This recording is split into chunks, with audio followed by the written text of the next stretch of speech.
अस्सलामुअलैकुम। आप देख रहे हैं कनाडा का मकबूल तरीन टेलीविजन प्राइम कनाडा टीवी और प्रोग्राम कनाडा हाइलाइट्स के साथ मैं हूं आपका मेजबान मोहम्मद उमर खान। नाज़रीन, आज के इस प्रोग्राम में हम कनाडा के अहम मौज़ूआत आपकी खिदमत में पेश करेंगे, लेकिन साथ ही सबसे शुरू में हम एक बैनुल-अक़वामी टॉपिक जो कि इस वक्त इंटरनेशनल न्यूज़ और तमाम करंट अफेयर का हिस्सा बना हुआ है, और वो है अफगानिस्तान से यूएस ट्रुप्स का इनखला। और ना सिर्फ यूएस ट्रुप्स बल्कि उसके अलाइज जिसमें कैनेडियन आर्म फोर्सेस भी शामिल हैं नेटो की सूरत में, और दीगर ममालिक की फोर्सेस भी मुकम्मल तौर पे 31 अगस्त 2021 को इन फोर्सेस का इनखला हो चुका है। और अफगानिस्तान में मौजूद अफगान तालिबान यानी अब जो नई हुकूमत वहाँ पर बनने जा रही है, उसके तर्जुमान ज़बीउल्लाह मुजाहिद ने भी इस बात को कन्फेशनल स्टेटमेंट की सूरत में यानी एतराफ़ी सूरत में इस बात को और इस स्टेटमेंट को पूरी दुनिया के सामने रख दिया है कि अफ़गानिस्तान अब उनके मुकम्मल कंट्रोल में है और तमाम फोर्सेस का इनखला हो चुका है। यहाँ ये बताना लाजमी है कि इख्तितामी दिनों में जबकि अमेरिका ने और अपने अलाइस जो अमेरिका के इत्तेहादी अफवाज में शुमार मुमालिक थे, उनके लोगों को, उनके फौजियों को वहाँ से निकालने के लिए जो खातिर ख्वाह प्लानिंग करनी थी उसमें काफ़ी हद तक लैकनेस देखने में आई। और आखिरी नतीजा इसका ये भी देखने में आया कि फिर पाकिस्तान ने इसमें अपना एक बड़ा इंपॉर्टेंट रोल प्ले किया, मदद की और इस्लामाबाद के अंदर उन लोगों को जगह दी ताकि वो वहाँ पर करीबी जगह होने की वजह से यानी करीबी पड़ोसी मुल्क होने की वजह से कुछ दिन पाकिस्तान में वो स्टे करेंगे और उसके बाद फिर यहाँ इस्लामाबाद पाकिस्तान से वो फ्लाई करेंगे अपने अपने ममालिक के लिए। तो यहाँ ये बताना बेहद ज़रूरी है कि अफगान तालिबान ने पूरा अफगानिस्तान का 1 सितंबर यानी आज से 1 सितंबर 2021 से कंट्रोल हासिल कर लिया है। और अफगानिस्तान के जो मामलात हैं, काबुल की जो सूरत हाल है, उसमें कनाडा की जानिब से जो एक बहुत ही पॉजिटिव पोस्टर देखने में आया है, वो ये देखने में आया कि कैनेडियन गवर्नमेंट ने उन अफगान बाशिंदों के लिए, उन अफगान सिटीजन्स के लिए जो नेटो के या यूएस ट्रुप्स के, यूएस मिलिट्री और जो अलाइज फोर्सेस थी, इनके साथ उन्होंने सर्व किया, इनकी मदद की। तो उनके लिए कैनेडियन सिटीजनशिप का, इमिग्रेशन का और बहुत सारे मामलों में कैनेडियन गवर्नमेंट ने उनके साथ ताउन किया, जबकि अमेरिका की जानिब से ये रवैया देखने में नहीं आया। इससे जाहिर होता है कि कैनेडियन गवर्नमेंट, कैनेडियन लोग किस हद तक इस चीज़ को सेंसिटिव समझते थे कि उन्हें इस बात का अंदाज़ा था कि वो अफगान सिटीजन्स जो 20 साल से उनके साथ काम कर रहे हैं, वो उनकी जानें बाद में कितनी गैर महफूज हो सकती हैं। और जितना असलहा, जितनी चीज़ें अफगानिस्तान में अमेरिका छोड़कर जा रहा है, उसमें सबसे इम्पॉर्टेंट चीज़ थी बायोमेट्रिक सिस्टम, डेटाबेस, सर्वर और यहाँ तक के जो बायोमेट्रिक सिस्टम के अंदर चाहे वो आई का जो रेटिना होता है उसको सेंस करने वाले सेंसर्स हों या फिर फिंगरप्रिंट से जो डेटा लिया जाता है वो हों, ये तमाम तर वो चीज़ें हैं जिसकी बेस पर अफगान नेशनल्स का डेटा अब अफगान तालिबान के हाथ लग चुका है। लिहाजा उनकी जानें वहाँ पे इनसिक्योर थीं, इसी बेस पर वो अफगानिस्तान से फरार भी होना चाह रहे थे। और लेकिन अगर पूरी दुनिया में किसी ने इन लोगों की मदद की है तो वो सफ़े अव्वल में कैनेडियन गवर्नमेंट और कनाडा शामिल है। तो अफगानिस्तान में अब किस तरह सस्टेनेबिलिटी होगी, कैसे स्टेबल होंगे हालात, और अभी भी जो बड़ी तादाद है आर्म फोर्सेस की और जो मुख्तलिफ आर्मीज़ हैं, यूएस ट्रुप्स उसके अंदर अभी भी शामिल हैं जो पाकिस्तान लाए गए हैं, वो कितने दिन पाकिस्तान में क़याम करेंगे और फिर वो अपने अपने मुमालिक जाएंगे। तो आज कनाडा हाईलाइट में हमने आपके सामने इंटरनेशनल स्टोरी इसलिए रखी ताकि आप जान सकें कि इस वक्त बैनुल-अक़वामी मंजरनामे पे जो सबसे इम्पॉर्टेंट फिगर या इम्पॉर्टेंट स्टोरी टॉप पे चल रही है वो अफगानिस्तान का मसला ही है। और इसमें कनाडा का जो रोल है वो हमेशा की तरह इस दफ़ा भी बड़ा पॉजिटिव दिखाई दे रहा है। अब हम बात करेंगे आज कनाडा हाईलाइट की एक ऐसी स्टोरी की जो कि बैनुल-अक़वामी तलबा के हवाले से है और इमिग्रेशन प्रोसेस के हवाले से है कि टेम्प्रेरी तौर पर जो लोग रिहाइश पजीर होना चाहते हैं, और TRCPR के नाम से एक प्रोग्राम शुरू किया गया। और इस प्रोग्राम के तहत जो कोटा था या जो कैपेसिटी थी कि उसमें कितने स्टूडेंट्स जो हैं अप्लाई कर सकते हैं सिटीजनशिप के लिए भी और स्टडी के लिए भी, तो उसमें इब्तिदाई इत्तलात आ रही कि कनाडा में तकरीबन 4 लाख बैनुल-अक़वामी तलबा की ग्रेजुएट्स की इनटेक हो चुकी है। और सबसे हैरत अंगेज़ बात यह है कि ये तमाम तर चीज़ यानी जब इस प्रोग्राम को शुरू किया गया कैनेडियन इमिग्रेशन डिपार्टमेंट की जानिब से, तो 25 घंटों के अंदर ये डेटा पूरी दुनिया से मौसूल हो गया, क्योंकि लोगों को इस बात का इल्म पहले से था, बहुत से लोगों ने पहले से भी अप्लाई किया हुआ था। लेकिन जब इस प्रोग्राम का बाकायदा आगाज हुआ तो उसके 25 घंटों के अंदर, यानी आप देखें 24 घंटों में मुहित एक दिन होता है, और अगर एक दिन ही हम इसको समझें तो सिर्फ एक दिन के अंदर वो पूरा जो कोटा था जिसके अंदर बैनुल अक़वामी तलबा की ग्रेजुएशन का ही पूरा एक प्रोग्राम था, वो पूरा कंप्लीट हो गया। और एक एडमिशन डिपार्टमेंट से ये भी पता लगा है, इमिग्रेशन डिपार्टमेंट का ही एक ज़ैली इदारा है, जिससे पता चला है कि ये मनसूबाबंदी जो की गई थी, जितनी दरखास्तों के लिए थी उससे कई ज़्यादा दरखास्तें यानी एप्लीकेशंस मौसूल हुई, यानी उससे कई ज़्यादा लोगों ने अप्लाई किया। और इसकी इंफॉर्मेशन तक रसाई के लिए जो एक पूरा प्रोसेस था, इसकी पूरी एक ऑनलाइन प्रोसेस होता है एप्लीकेशन का, उसके ज़रिए ये सारा काम हुआ, उसके ज़रिए ही अप्लाई किया गया। Immigration and refugees and citizenship Canada IRCC ने TR और PR के हवाले से जो है बैनुल अक़वामी ग्रेजुएट स्ट्रीम के लिए तकरीबन 7,307 इजाफी दरखास्तें उन्होंने हासिल की हैं, यानी उनको 7,307 इजाफी दरखास्तें मौसूल हुई इस प्रोग्राम के लिए। और इससे ये जाहिर होता है कि पूरी दुनिया का स्टूडेंट, साउथ एशियन कंट्रीज़ के बहुत ज़्यादा स्टूडेंट्स होंगे, उन्होंने इस हवाले से अप्लाई करना शुरू कर दिया था। और ये प्रोग्राम, यानी जब इसका पैनल खोला गया था ऑनलाइन, तो वो 6 मई को खोला गया था, और अब ये 5 नवंबर तक जो है इसको बंद किया जाना था। लेकिन हैरत अंगेज़ बात यह है कि जब इस प्रोग्राम का आगाज़ हुआ तो 25 घंटों में इब्तिदाई तौर पर इनटेक्स पूरे हो गए, और जो इजाफी दरखास्तें अब तक मौसूल हो चुकी हैं उनकी तादाद 7,307 है।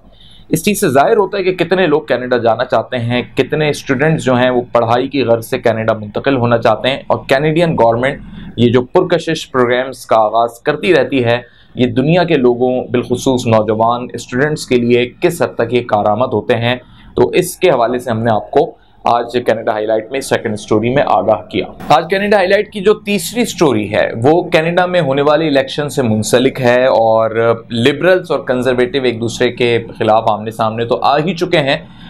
लास्ट प्रोग्राम में हमने कनाडा हाईलाइट में लिबरल्स की स्टोरीज आपके सामने रखी थी, और जस्टिन ट्रूडो का जो स्ट्रेटेजिकल प्लान है वो भी आपके सामने हमने बताया था। लेकिन आज हम कंजर्वेटिव्स की बात करेंगे कि कंजर्वेटिव्स क्या कर रहे हैं। कंजर्वेटिव जो रिप्रेजेंटेटिव हैं पेरी पॉल, उन्होंने एक रिपोर्ट के बारे में ये बयान जारी कर दिया है कि ट्रूडो यानी लिबरल्स की जो गवर्नमेंट है, यानी ट्रूडो लिबरल्स, इन्होंने एक चीनी कम्युनिस्ट सरकारी मिल्कियती कंपनी को $100 मिलियन का कॉन्ट्रैक्ट आउटसोर्स किया है। चूँकि गुज़िश्ता कुछ दिनों से चाइना और कनाडा के दरमियान इस किस्म की खबरें आ रही हैं कि कुछ क्राइम केसेस भी उसमें शामिल है, ना सिर्फ चाइना और कनाडा बल्कि चाइना और US के दरमियान भी एक कशीदगी का सिलसिला हमेशा रहता है। इकनॉमिकल एक दूसरे को डिच करने के हवाले से भी जो है दोनों तरफ से ही खबरें आ रही होती हैं। तो ये इस बात को बहुत ज़्यादा पजीराई नहीं दी जाती कि अगर किसी भी चाइनीज़ फर्म को कोई सपोर्ट दी जा रही हो गवर्नमेंट की जानिब से। अब कंजर्वेटिव्स जो हैं वो इसी पर सियासत कर रहे हैं, और इसी पर उन्होंने अपनी सियासत का इलेक्शन में मुझे लगता है कि आगाज़ किया, और ये उन्होंने एक बाकायदा तौर पे एक क्लेम कर दिया है कि ट्रूडो लिबरल्स ने चीनी कम्युनिस्ट सरकारी मिल्कियती कंपनी को $100 मिलियन का एक कॉन्ट्रैक्ट आउटसोर्स किया, और इस चीनी कम्युनिस्ट हुकूमत ने मनमानी तौर पर अपने इख्तियारात का इस्तेमाल करते हुए कनाडा के अंदर उन्होंने इलीगल एक्टिविटीज़ की, यानी जो उनको अलाउ नहीं थी चीज़ें वो भी उन्होंने की। और कंजर्वेटिव्स के ये जो दावे हैं या ये जो क्लेम्स हैं ये सिर्फ इस वजह से है कि कंजर्वेटिव्स ये चाहते हैं कि वो लिबरल्स को डिफेम कर सकें, और कंजर्वेटिव्स ये चाहते हैं कि वो इस तरीके से लिबरल्स को डिफेम कर सकें, क्योंकि कंजर्वेटिव्स रिप्रेजेंटेटिव्स की जानिब से जो बयानात आ रहे हैं उसमें कहा जा रहा है कि कैनेडियन जस्टिन ट्रूडो की मजीद नाकामियों के अब मुतहम्मिल नहीं हो सकते, और कनाडा की बाजियाबी का मंसूबा जो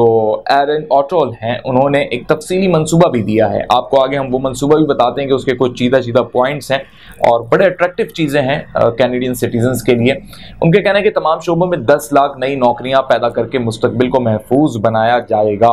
और अगर आपको कैनेडियन मुलाजमतें पैदा करनी हैं और चीनी कम्युनिस्ट पार्टी के साथ खड़े होने की परवाह नहीं है तो आपके पास 3 जमातें हैं जिनमें से इंतखाब करना है, और अगर आप ये कर लेते हैं तो आपके पास सिर्फ एक ही इंतखाब होगा और वो कनाडा के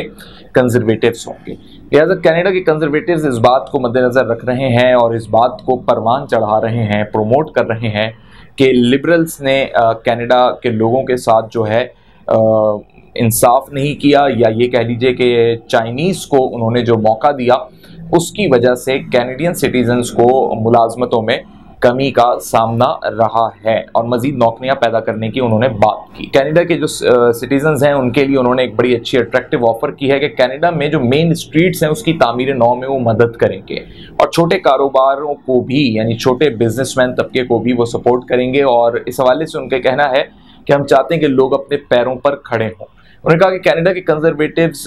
जो मेन स्ट्रीट टैक्स होता है उसके क्रेडिट से ये काम शुरू करेंगे, यानी अगर $1 लाख तक की रकम पर 25% टैक्स क्रेडिट फराहम करेगा, जो कि कैनेडियन अगले 2 सालों में ज़ाती तौर पर मुख्तलिफ जो छोटे कारोबार होते हैं उसमें सरमाया करके उसको समझें कि सरमायाकारी कर सकेंगे उससे, और इससे कैनेडियंस को एक मंसूबा मिल जाएगा, एक ऐसा प्लान मिल जाएगा जिससे वो अपना पैसा सरमायाकारों को हमारे मुल्क की तामीर नौ में मदद के तौर पे इस्तेमाल में ला सकेंगे। दूसरा उनका कहना था कि $2 लाख तक के कर्जे फराहम करने में मेन स्ट्रीट बिजनेस लोन शुरू किया जाएगा और इसमें $60,000 तक के कैनेडियन एमरजेंसी बिजनेस अकाउंट में, यानी जिसे CEBA कहते हैं, उसके ज़रिए $60,000 तक के जो छोटे और दरमियाने दर्जे के कारोबार होंगे उन्हें मैक्स $60,000 तक का कर्जा दिया जाएगा ताकि वो इससे रेवेन्यू को जनरेट कर सकें, कारोबार को प्रमोट कर सकें और इस बिजनेस से मजीद जॉब्स क्रिएट हो सकें। कनाडा के कंजर्वेटिव्स फौरी तौर पर इसको पेश कर रहे हैं ताकि लोग उनकी तरफ अट्रैक्ट भी हों, और ये भी उन्होंने कहा कि कोविड से पहले 4 माह तक का ये एक कर्ज था जिसको ज़्यादा से ज़्यादा $2 लाख तक पहुंचाया गया है और इसकी जो एलिजिबिलिटी होगी वो CEBA की तरह ही होगी। साथ ही उनका ये भी कहना है कि जो छोटे कारोबार के लिए कैनेडियंस इन्वेस्टमेंट करना चाहते हैं और उनको अगर ये चाहिए कि काबिल वापसी टैक्स क्रेडिट 2022 और 2023 में जितनी भी वो सरमायाकारी करेंगे तो 5% इन्वेस्टमेंट टैक्स क्रेडिट फराहम किया जाएगा, जो कि उनके लिए एक आसानी पैदा करेगा। मौजूदा तेज़ रफ्तार फरसूदगी के इक़दामात में उन्होंने कहा कि ये सबसे एक बेहतरीन ऑफ़र है उन लोगों के लिए जो हमें इलेक्ट करेंगे या हमें चुनेंगे, और टैक्स क्रेडिट का जो पहला $25,000 तक का जो छोटे कारोबारों के लिए फराहम किया जाएगा वो काबिल वापसी होगा,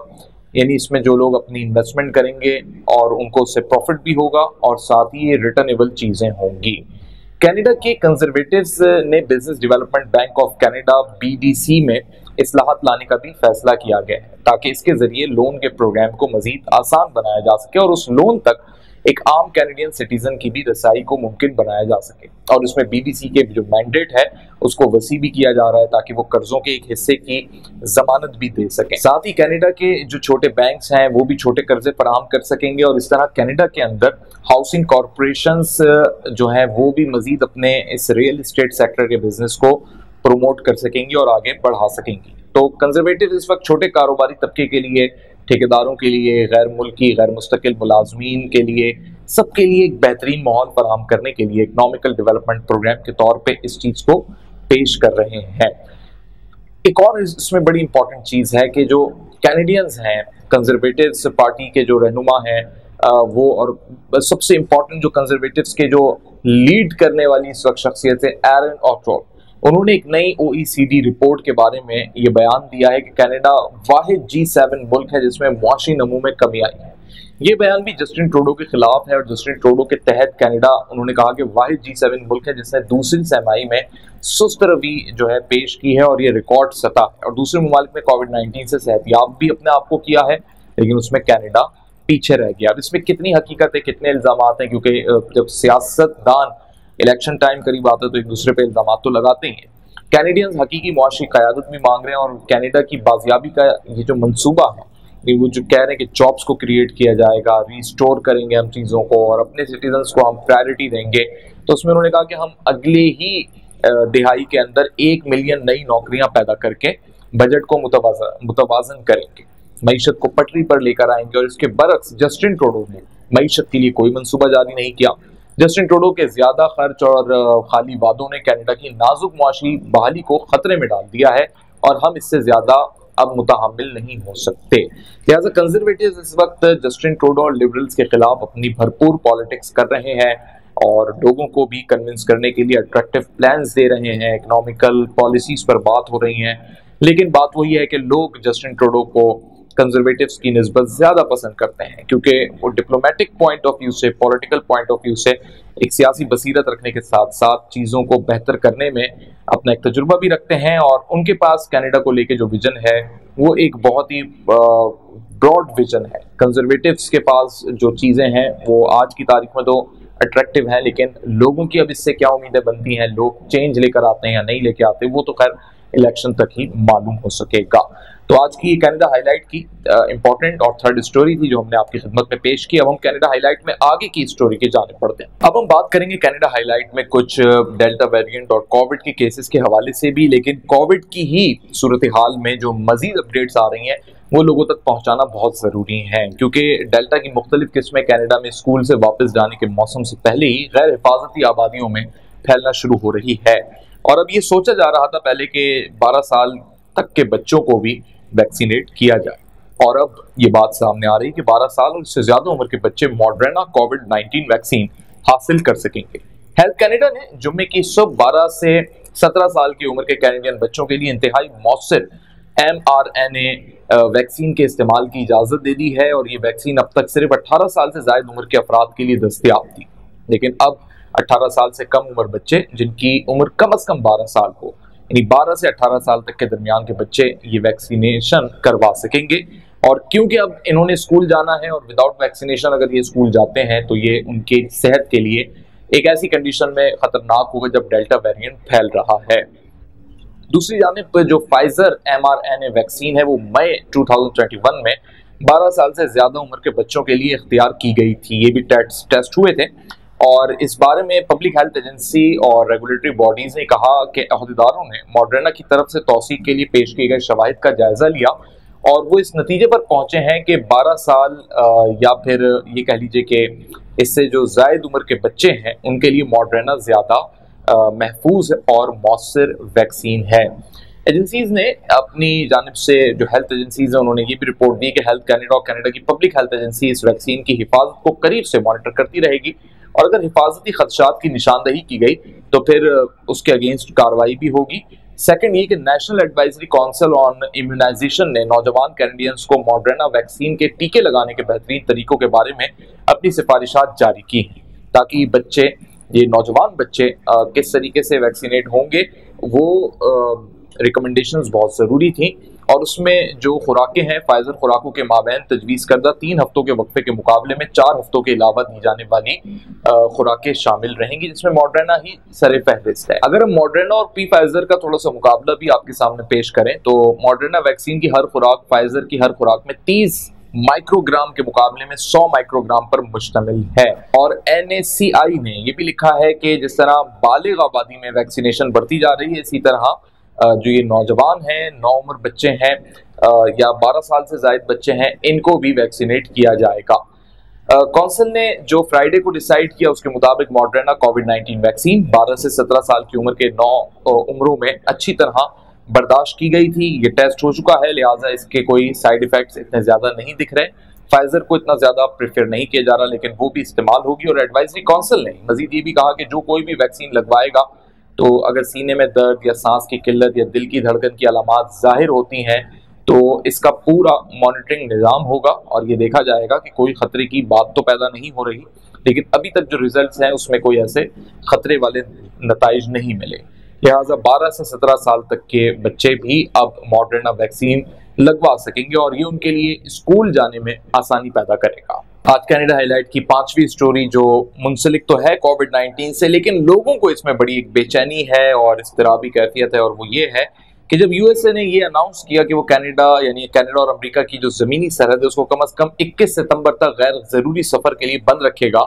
तो बहुत से कैनेडियंस इस पर नाराज़ हुए और उन्होंने इस जानिब तवज्जो मबजूल करवाई कि अगर ये ज़मीनी रास्ता बंद कोविड की वजह से किया जा रहा है तो फिर जो हवाई रास्ता है वो क्यों खोला जा रहा है। अमेरिकी महकमा होमलैंड सिक्योरिटी DHS ने रवा माह के शुरू में ट्विटर पर इस खबर के हवाले से कहा था, जब इसे ब्रेक किया इस खबर को, कि वो बंदिश को बढ़ा रहे हैं कोविड-19 के फैलाव को कम से कम किया जा सके बशमूल डेल्टा वेरिएंट के हवाले से, और उसमें उन्होंने ज़मीनी रास्ते को ब्लॉक किया 21 सितंबर तक के लिए। इससे कैनेडियंस से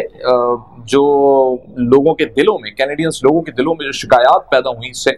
वो फिर सोशल मीडिया के जरिए भी मंजर आम पे आने लगी और उन्होंने ये भी बातें उठाई कि DHS की वजाहत में कोई खातिर खास सेटिस्फेक्शन नहीं है, क्योंकि कैनेडियंस अब भी अमेरिका में परवास तो कर सकते हैं। और ये बात बिल्कुल एक अजीब सी बात है कि अगर आप एक मुल्क के साथ जमीनी रास्ते को 21 सितंबर तक ब्लॉक कर देते हैं, रोक देते हैं या मुनक़ता कर देते हैं, या उसको मजीद आपने डिले कर दिया, लेकिन आप हवाई रास्ता तो आपने जारी रखा हुआ है, और अगर आप इस बेस पे इसको रोकते हैं जमीनी रास्ते को, यानी बॉर्डर के पॉइंट से मैं एक बात कह रहा हूँ कि अगर कोविड की वजह से आप इसको रोकते हैं, तो क्या हवाई जहाज से जो लोग सफर करके जा रहे हैं क्या वहां पर ट्रांसफर होने का इम्कान नहीं पैदा हो रहा? तो इसी बात पर कैनेडियंस जो हैं उनमें कुछ गम गुस्सा भी है, और वो जो है इस चीज को अच्छा भी नहीं समझ रहे, और वो ये चाहते हैं कि इस तरीके की जो चीजें हैं वो कनाडा और अमेरिका के दरमियान जो ये इन्होंने बंदिश की है वो प्रॉब्लम का बायस बन रही है लोगों के लिए। लेकिन लोग जो है अभी चाहते हैं कि इस पर अमेरिकन होमलैंड सिक्योरिटी मजीद सोचे इस पर, और अगर नहीं सोच सकते वो, तो किस तरीके से फिर वो लोगों को फैसिलिटेट कर सकेंगे? वो बहुत से लोगों के रिलेटिव्स कारोबारी मामला भी अमेरिका और कनाडा की सरहद एक होने के साथ साथ उनकी ट्रैवलिंग में बहुत आसानियां थी जो अब उन्हें नहीं है। साथ ही उन्होंने कहा ये एक सस्ता ऑप्शन था उनके लिए कि टोरंटो के लिए 360 किलोमीटर का फासला वो तय करके अपने मकाम पर पहुंच जाते थे। अगर वो इस चीज को अब नहीं कर पाएंगे तो उनको किस तरीके से ये पॉसिबल हो सकेगा कि मतलब एक तो इस पॉइंट को अंडरस्टैंड करना कि क्या वो सफरी सहूलत हवाई रास्ते की इख्तियार करें, यानी प्लेन से जाएं कनाडा टू अमेरिका, उसमें उनकी कॉस्ट बढ़ेगी, और दूसरी जानिब वो इस बात को नहीं अंडरस्टैंड कर पा रहे कि अगर सफरी रास्ता हवाई जहाज के लिए खुला हुआ है तो जमीनी रास्ता क्यों बंद है। ये सेटिस्फेक्शन कैनेडियंस को नहीं मिल रही है। आज कनाडा हाईलाइट की लास्ट स्टोरी है तो कोविड से ही मुंसलिक, लेकिन बड़ी इंपॉर्टेंट स्टोरी है और एक बड़ा खुशाइंद इकदाम हुआ है, क्योंकि क्यूबिक के अंदर जो वैक्सीनेशन पासपोर्ट की हम बात सुन रहे थे और गुज़िश्ता 2-3 प्रोग्राम से मैंने भी इसे डिस्कस किया, अब इसी हवाले से स्टोर के जरिए आप इसको डाउनलोड कर सकेंगे। तो गूगल प्ले स्टोर पर जाकर कनाडा में रहने वाले इस क्यूबिक वैक्सीनेशन पासपोर्ट को सर्च कर सकते हैं, और इसके जो कोटेशन मार्क्स हैं वो भी दे दिए गए हैं। और पासपोर्ट ऐप गुज़िश्ता बुध से एप्पल के ऐप स्टोर पर भी मौजूद है, यानी चाहे आप गूगल प्ले से कर लें या एप्पल स्टोर से कर लें, आपके पास ये ऐप आ जाएगी और इसके जरिए आप गैर जरूरी कारोबार या 1 सितंबर से जो वैक्सीन के पासपोर्ट की स्कैनिंग थी वो शुरू कर दी जाएगी। लेकिन सूबे ने, अगर हम क्यूबिक की ही सिर्फ बात करें, तो लोगों और कारोबारों को अपनाने के लिए 2 हफ्तों की मोहलत दी है, यानी क्यूबिक में रहने वाले लोगों के पास 2 वीक्स का टाइम है कि इसमें वो अपने पास पासपोर्ट करवा लें वैक्सीनेशन के बाद, और वैक्सीन पासपोर्ट को बकायदा चेक भी किया जाएगा। वजीर सेहत क्रिस्टियन डोपे, जिन्होंने एंड्रॉइड की इस पूरे सिस्टम पर लाने के लिए जो डिले हुआ उस पर हैरानगी भी जाहिर की कि क्यों इतना डिले हो रहा है। दूसरी जानिब उन्होंने इस ऐप्स के हवाले से कहा कि गूगल या एप्पल दोनों को एक ही वक्त में पेश किया गया था, हो सकता है कि इस वजह से ये डिले आया हो। उन्होंने इस बात पर भी जोर दिया कि ये जो काम हो रहा है उसका बुनियादी विजन ये है कि डिजिटली तरीके से इस चीज़ को लोगों तक पहुंचाया जाए, और ना सिर्फ पहुंचाया जाए बल्कि लोगों में वैक्सीनेशन के रुझान को बढ़ाने के साथ साथ एक आसान प्रोसेस बनाया जाए। और ये सबसे आसान प्रोसेस यही था कि लोगों के पास अपने फ़ोन्स होते हैं, वो ऐप के ज़रिए अपने इस पासपोर्ट तक रसाई को मुमकिन बना सकेंगे। और साथ ही उन्होंने कहा कि जिनके पास अभी तक उनका QR कोड ऐप पर अपलोड नहीं हुआ है, या जिनके पास मुकम्मल तौर पर स्मार्टफोन नहीं है, उन्हें इस हवाले से सोचना होगा, क्योंकि क्यूबिक का वैक्सीन पासपोर्ट कैसे काम करेगा और ये कहाँ लागू होगा ये उन्हें तभी समझ में आएगा जब वो इस ऐप को डाउनलोड करेंगे। ये भी उन्होंने बताया कि 5.5 मिलियन लोगों ने अपना QR कोड डाउनलोड कर लिया है। यानी सिस्टम उन्होंने ऐसा बनाया कि अगर आप एप्पल फ़ोन यूज़र हैं या फिर आप एंड्रॉयड फ़ोन यूज़र हैं, चाहे आप गूगल प्ले स्टोर से इसको डाउनलोड करें या फिर आप एप्पल स्टोर से इसको डाउनलोड करें, तो वहाँ पर आपको, यानी हर यूज़र को, हर क्यूबिक के कैनेडियन सिटीजन को एक QR कोड उसका मिलेगा जिसको वो डाउनलोड कर सकता है। अभी तक जितने लोगों ने डाउनलोड किया उनकी तादाद 5.5 मिलियन है, यानी 55 लाख लोगों ने डाउनलोड कर लिया है, जिससे ये अंदाज़ा होता है और ये इस बात का सबूत है कि वो मुकम्मल तौर पर वैक्सीनेटेड हो चुके हैं। ये वाकई एक अच्छी अलामत है और बहुत अच्छा सेटअप इन्होंने क्रिएट किया। साथ ही उन्होंने ये भी कहा कि ये जो एप्लीकेशन है वो 1.3 मिलियन लोगों ने डाउनलोड की है मजमूई तौर पर क्यूबिक की। ये 86% अहल आबादी को जाहिर कर रही है कि अगर हम टोटल वैक्सीनेटेड पॉपुलेशन क्यूबिक की देखें तो 86% पॉपुलेशन वैक्सीनेटेड हो चुकी है इन फिगर्स के मुकाबले में, और ये समझा जा रहा है कि 78% क्यूबिक में रहने वाले लोग अब तक वैक्सीनेटेड हो चुके हैं। तो इस ऐप का, इस डिजिटल वे का जो सबसे बड़ा फायदा हुआ वो डेटा को मेंटेन करने के हवाले से हुआ, डेटाबेस क्रिएट करने के हवाले से हुआ, लोगों को मोटिवेट इनकरेज करने के हवाले से हुआ, और साथ ही ये भी मालूम हो सका कि कितने लोग इससे मुंसलिक हुए हैं। आज कनाडा हाईलाइट में फिलहाल इतना ही। कनाडा से मुतालिक आपको कोई भी खबर जाननी हो तो देखते रहिए Prime Canada TV. Mohammad Umar Khan को दीजिए इजाजत। अल्लाह।